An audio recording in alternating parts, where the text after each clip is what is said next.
आ, आ, आ, कोई मेरी मदद करो। तुम्हें क्या हुआ है और तुम इस तरह से यहाँ क्यों पड़े हो?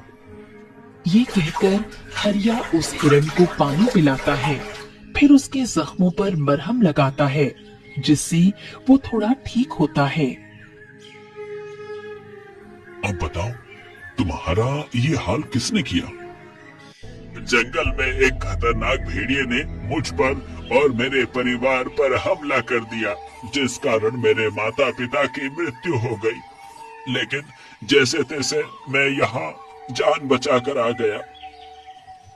इसका मतलब तुम अब अकेले हो? हाँ, मैं अब इस दुनिया में बिल्कुल अकेला हूँ। ना मेरा कोई अपना बचा है और न ही मेरा कोई ठिकाना है। पता नहीं अब मैं कहाँ रहूंगा। तुम चिंता मत करो दोस्त, आज से तुम मेरे साथ रहोगे। हरिया भाई, तुम पागल हो गए हो क्या? इस गरीबी में खुद के लिए 2 वक्त की रोटी नसीब नहीं होती और ऊपर से तुम इस हिरन की जिम्मेदारी अपने साथ ले रहे हो। कोई बात नहीं भाई, अगर मैं इस मासूम जानवर की मदद करूंगा तो ईश्वर मेरी मदद करेंगे। ठीक है हरिया भाई, जैसी तुम्हारी मर्जी। इतना कहकर वो आदमी वहाँ से चला जाता है। चलो, मैं तुम्हें अपने घर ले चलता हूँ। घर चलने से पहले मैं तुम्हें कुछ बताना चाहता हूँ। हाँ, कहो क्या बताना है तुम्हें? वो भेड़िया कोई आम भेड़िया नहीं, बल्कि एक खतरनाक जादूगर की काली शक्ति है, जो भेड़िए के रूप में ये सब कर रही है। लेकिन ये तुम्हें कैसे पता, और तुम ये सब मुझे क्यों बता रहे हो? क्योंकि मैंने उस भेड़िए को उस जादूगर के जादू से प्रकट होते देखा है, और मैंने तुम्हें ये सब इसलिए बताया क्योंकि तुमने मेरी मदद की है। हिरण की बात सुनने के बाद हरिया उसे अपने घर ले जाता है।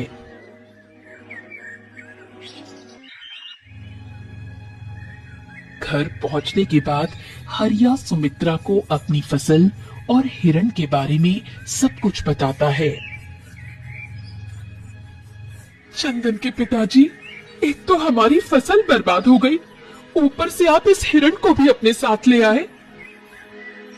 कोई बात नहीं सुमित्रा, ईश्वर ने चाहा तो हमारी फसल दोबारा उग जाएगी। तुम चिंता मत करो।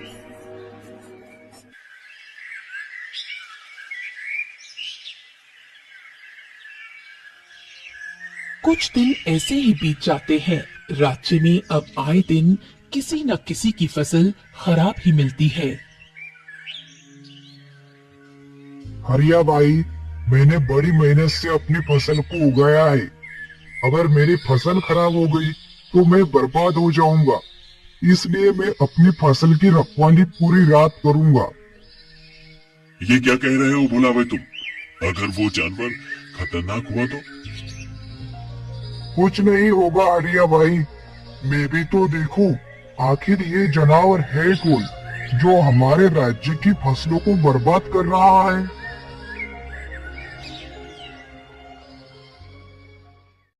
और फिर भोला रात में अपने खेतों की रखवाली करने के लिए वहीं रुक जाता है। दूसरी तरफ जादूगर चिकाला अपने भेड़िए से कहता है, काली, अब समय आ गया है मेरी शक्तियों को दोगुना करने का। जी जादूगर चिकाला। तो तुम अच्छे से जानते हो ना कि तुम्हें मेरी शक्तियाँ बढ़ाने के लिए क्या करना है। जी मेरे आका, आज रात इस राज्य के लोगों का खून पीऊंगा, जिससे आपकी शक्तियाँ और बढ़ जाएगी। बिल्कुल सही। अब जाओ और जाकर मेरी शक्तियों को बढ़ाओ।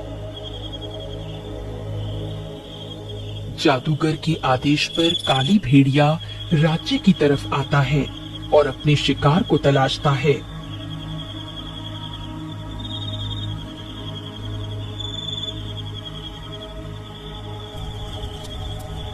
तभी उसे खेत में सोया हुआ भोला नजर आता है।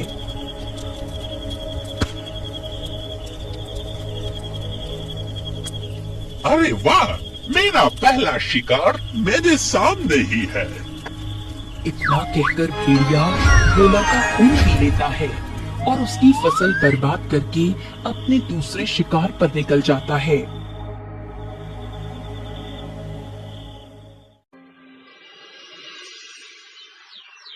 हे भगवान, ये क्या हो गया? हाय हाय, मैं तो विधवा हो गई।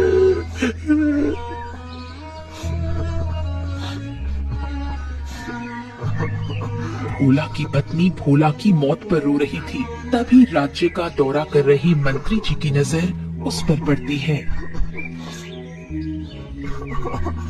अरे सुनो भाई, ये कौन है और ये लाश किसकी है? मंत्री जी, ये भोला की पत्नी है।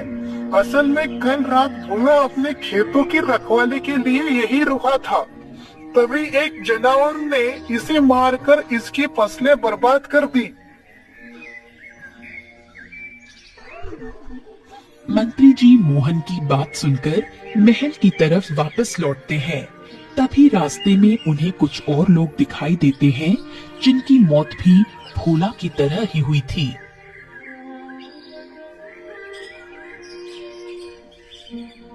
ये तो बहुत ही चिंता का विषय है। मुझे जल्द से जल्द महाराज को बताना होगा।